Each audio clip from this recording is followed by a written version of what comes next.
Hello guys, hello people, welcome back to this YouTube channel. Good morning, good afternoon, good evening. Anytime you come across this video, me na K&G TV where we do celebrity news and social media wahala. Today I deal with the latest social media wahala, but before one dive inside the video, please, if you're here, you've not subscribed, please just subscribe and join the family. Of course, don't forget to press your notification icon so that whenever I upload a video, you'll be amongst the first to be notified. My people, make me dive directly inside the matter where we will not make noise. Hey. There is a prophetic message that I gave. The message caused me to receive a lot of insults on the internet. I don't mind being insulted for what God has sent me to do. But what I know is that when God has sent someone,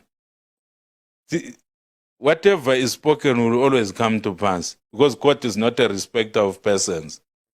Some of the people who were insulting me on the internet, they were saying, I don't have spirituality which can be compared to so and so.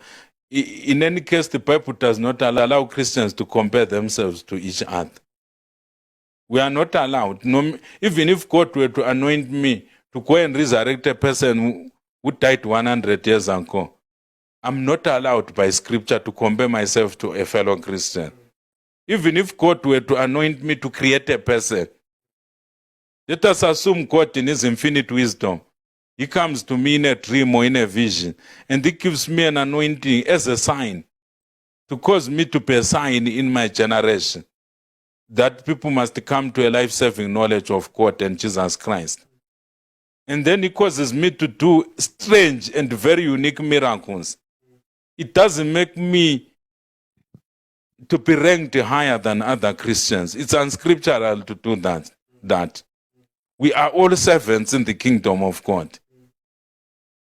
The fact that God shows me a lot of revelations, it doesn't mean that I'm more elevated than those who don't see revelations. It just means one thing, that God has decided to use me. It doesn't say anything about me being special or anything. It's just God who would have decided in his infinite love and wisdom to just pick me as an nobody and begin to use me as a tool in his hand. As a tool in his what? In his hand. So why am I speaking like this? I'm speaking like this because I released a message about the preservation of the body of a certain man of God who departed recently. Now, this man of God has been preserved, where we were warning that he shouldn't be preserved. And what we are beginning to witness, it's acts of necromancy. People are kneeling in front of his grave, talking to his grave, praying, as if his grave is a church altar of some sort. Now, why am I speaking like that? How is it a prophecy? I saw people preparing to go to that place from all over the world to do acts of worship at the grave there. And those who don't believe the messages that we speak, you will see very soon there will be testimonies that they will post of spiritual experiences which will be taking place at that grave. And this thing, according to the Spirit of God, it will be a snare to many people, including church leaders. It is a sin to kneel in front of a grave and do an act of worship. I will repeat. It is a sin to kneel in front of a grave, even to pray and meditate in front of a grave. It is a sin.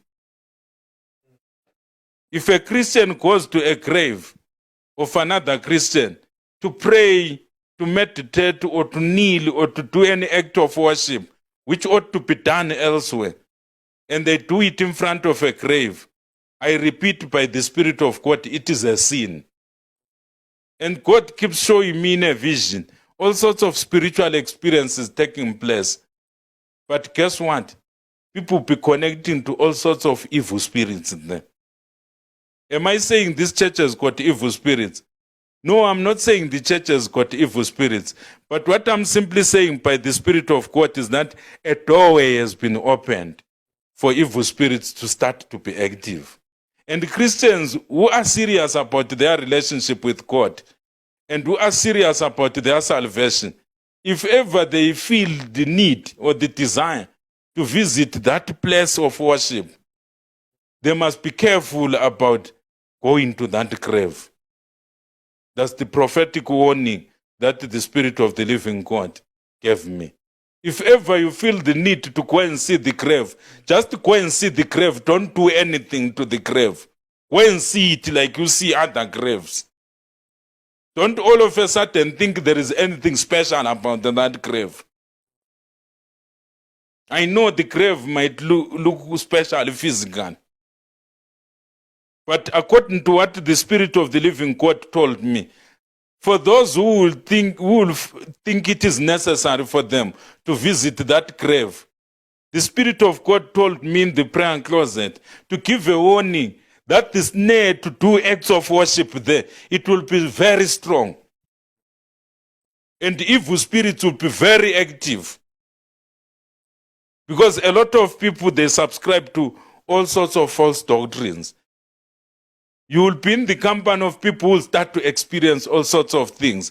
And you will feel a compulsion to kneel, to honor whatever will be manifesting there. And before you know it, you will be opening your life to demonic activity. This is a warning that God said, I must send out to the world. I know for giving this warning, some people, they will persecute me thinking I'm against a ministry. No, I'm not against a ministry. I am against deception. Christians should not talk to dead persons. It doesn't matter whether the dead person is an apostle or was an apostle, in fact, or the dead person was an archbishop, or the dead person was a prophet. The person is sleeping, waiting for resurrection. Don't talk to a dead person. If you don't want trouble in your life, never communicate or address a dead person as if he or she is alive. This is what the Spirit of God has told me. The moment you do that, says the Spirit of the living God, you are opening yourself up for demonic activity. Don't cry tomorrow when your life is upside down and things are not moving in your life, when your salvation is just mixed up and you don't know whether you are moving or going in your relationship with God. And when you have got all sorts of demonic experiences afterwards, which point to bondage. So I am speaking vehemently like this because God keeps showing me people kneeling in front of that grave. God keeps showing me some people literally sleeping on that grave, meditating, soaking in that on that grave.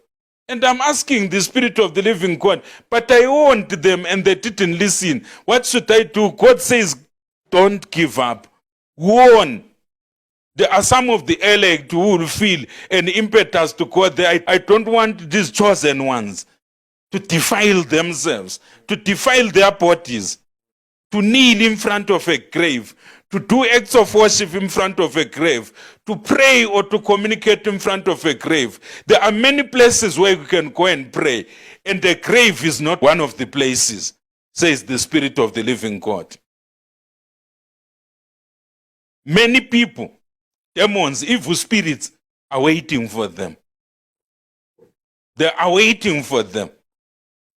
And evil spirits have got lots of supernatural experiences to give, as I said during my sermon. For people who are just hungry for supernatural experiences and who don't pay due regard to the principles of the Word of God, evil spirits have got lots of supernatural experiences to give. Am I saying supernatural experiences are from evil spirits? Not all of them. But remember when Moses went back to Egypt to free the people of Israel when God sent him, it's not only him who threw his rod to become a snake. Even the Egyptian wizards, Jan and Jambres, they threw their rods and they became snakes. Do you think the devil or his demons, which were able to perform those strange signs and wonders, they have now died? Those evil spirits are still alive even up to this day. Deceiving saints who don't want to listen to the word of God when they are given warnings. We warn you by the word of the Almighty God. We warn you by the Spirit of the Almighty God. If you feel a need to visit that church, just visit that church and fellowship with them. Don't participate in acts of necromancy. If you are taken on a tour to just see the grave and others are doing acts of worship, don't do anything. Just look at the grave like you look at other graves. Don't treat the grave like it's a special thing. It is a grave like any other grave. That man is waiting for resurrection, like all the people who have passed on who are waiting for resurrection. I will stop there. We thank you, Lord.